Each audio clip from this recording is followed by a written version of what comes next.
Hi, and welcome back to the Vlogger Interviews. You're about to meet David Stroz of SonicOrbStudios. He's a video production entrepreneur based on the East Coast, but also here on YouTube. And he's one of the co-hosts of the QuadSpot. Enjoy the interview, it's a good one.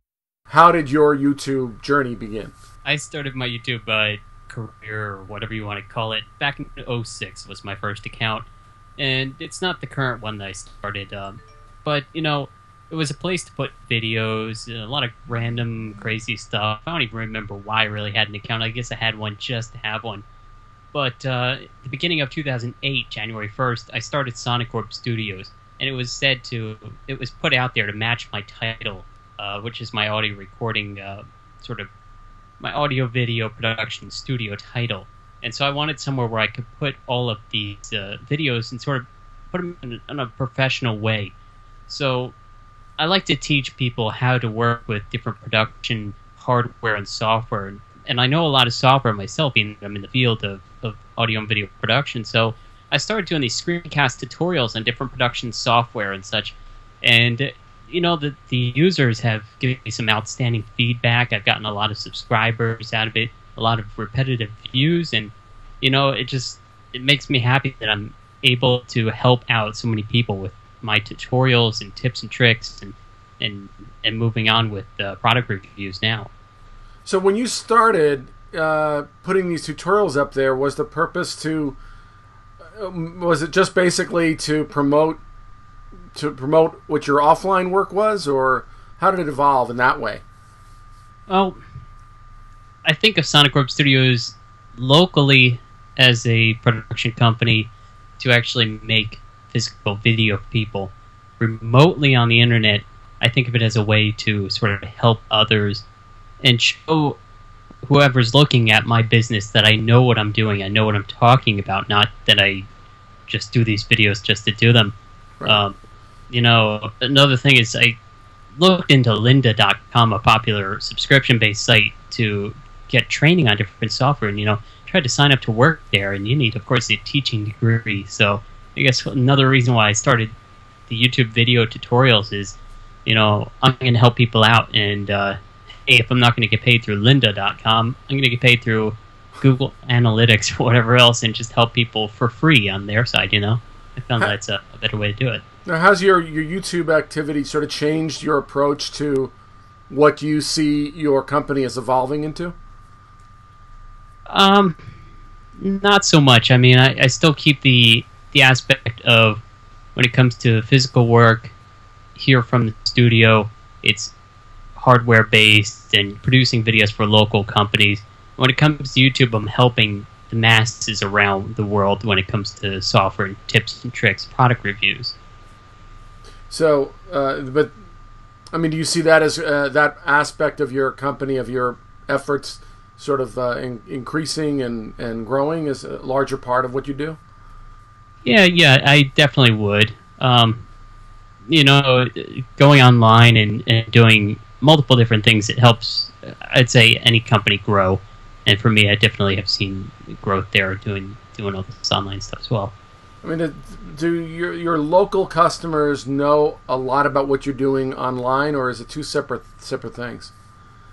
Right now, it's not all that combined that much. I'd like it to be, because most of my local customers, they find me through word of mouth and local advertisements. So they do eventually find my YouTube channel, and they're happy to see that I'm doing all the things I'm doing, and they know what I'm talking about once again, because I'm doing all the software tutorials and whatnot.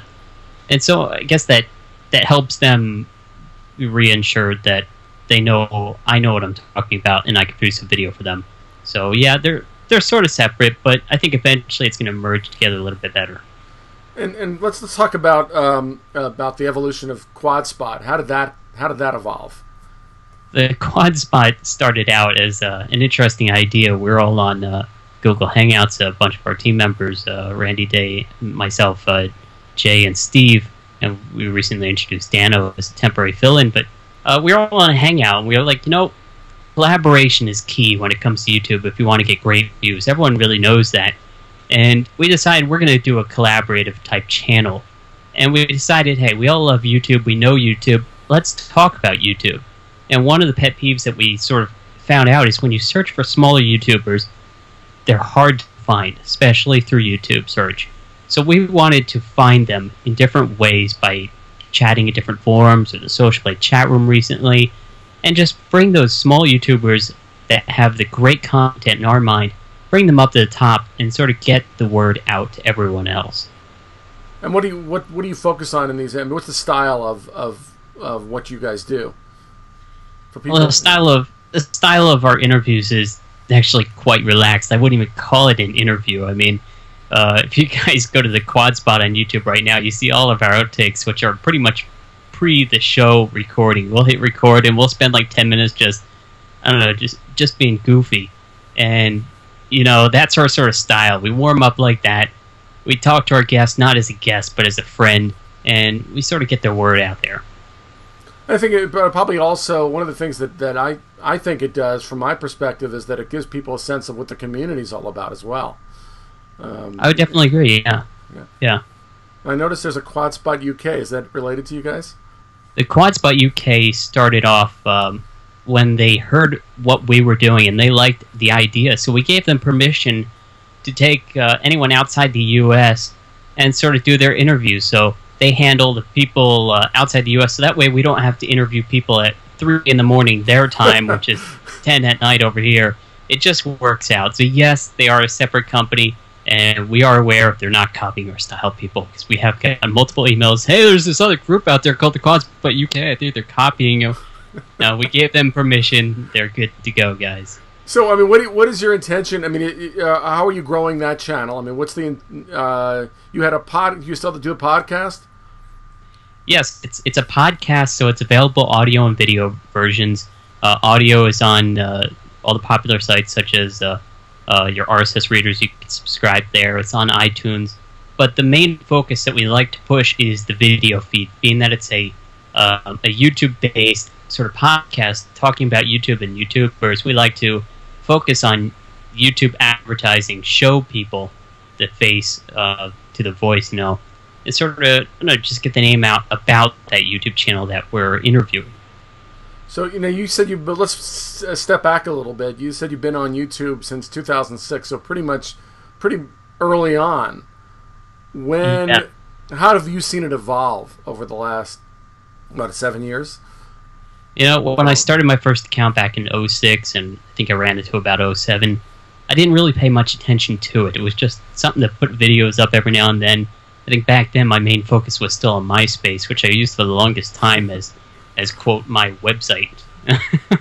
But eventually I started up SonicOrbStudios, and at that point I really focused on getting a website and a domain together. I got the YouTube account down, and at that point, you know, I've seen it change quite a bit. Right now it's interesting because we're seeing all of the changes with these networks, and I personally am a Social Blade RPM network partner.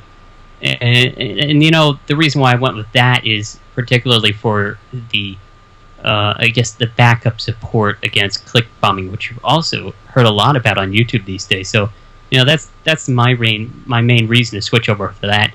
And also, I mean, the technical support, being able to help people get help in the chat room at socialblade.com. And, you know, and also the income. The income is a good thing to have, especially for me, because I do product reviews and software tutorials, and I have to spend my money in order to get these items to review. So it's a huge help for me. For people who don't understand what the networks are, could you sort of summarize that? Yeah, you know, early on it started as YouTube would allow you to monetize one or many of your videos, and it would basically, it would be the ability to put an advertisement via pop-up below a third or a pre-roll video, and it would allow you to make a little bit of money through Google AdSense. Recently, though, Google has decided to change YouTube around in a way where if you sign up for their, quote, YouTube Partner Program, it's the same as the old monetization program. You don't get the full banners and custom thumbnails, which people really strive for these days. And so that's where the networks come in now. So if you have a set amount of views, most of these networks will accept you. For instance, Social Blade right now is accepting at quite a low level. I think it's about 7. It might even be 750 to 500 views. I think it's 750 views per day average or something like that. But, you know, I really went with Social Play because I like the support, and I've known Jason Ergo for a while. I trust that if he's going to start a network up like this, you know, I'm going to put all my my forces into it, and I'm going to trust him. What now? In to wrap things up a little bit. Now you've interacted with a ton of YouTubers. What do you think is the greatest misconception that people have jumping into it, or their expectations about creating a YouTube channel? Well, I see a lot of people creating YouTube channels now. It's so easy to do. And they always ask me, I just started yesterday. How do I get more views? And what do I do? How do I get the views you've got? Well, I've been doing this for 4 years. It's not going to be done in a day, in a week, or a month. It takes time. Spend some time, and my main tips would be find a subject you enjoy talking about or doing, and try to help others with it. Be part of the community, of course, because if you collab with other channels, be it an interview like this or simply talking with other YouTubers out there through comments or direct messages, I mean, it can help your channel so much.